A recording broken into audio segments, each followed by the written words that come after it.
ఈ మధ్యకాలంలో రోజు రాగులతో వెరైటీస్ చేసి తీసుకొచ్చేసిందండి. పాపం తినే వాళ్ళకి కూడా విసుకే కదా, అందుకే బొంబాయి రవ్వతో ఉప్మా చేస్తున్నాను. మనకి ఉప్మా అంటే బొంబాయి రవ్వతో చేయడం అలవాటు కదా.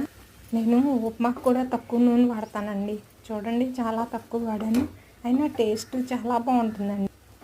ఎంతైనా బొంబాయి రవ్వ ఉప్మా చాలా టేస్టీ కదా. చాలా రోజులు పోయిన వారం అంతా రాగులతో దోశలు, రాగులు మినపప్పుతో రొట్టె, రాగులు మినపప్పుతో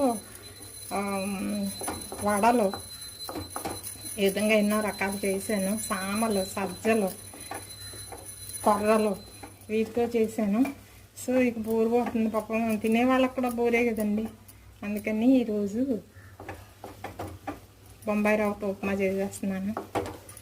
రాగులతో ఉప్మా కూడా చాలా టేస్టీగా ఉంటుందండి. ఈ వారం గ్యాప్ అన్నమాట. రాగులే కాదు, చిరుధాన్యాలు దేంతో చేసినా బాగానే ఉంటుందండి.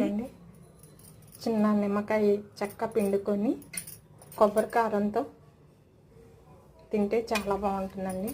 కొబ్బరి కారంలో ఒక స్పూన్ నెయ్యి వేసుకొని, నచ్చితే ఉప్మా మీద కూడా పైన ఒక స్పూన్ నెయ్యి వడ్డించుకొని తింటే చాలా టేస్టీగా ఉంటుంది.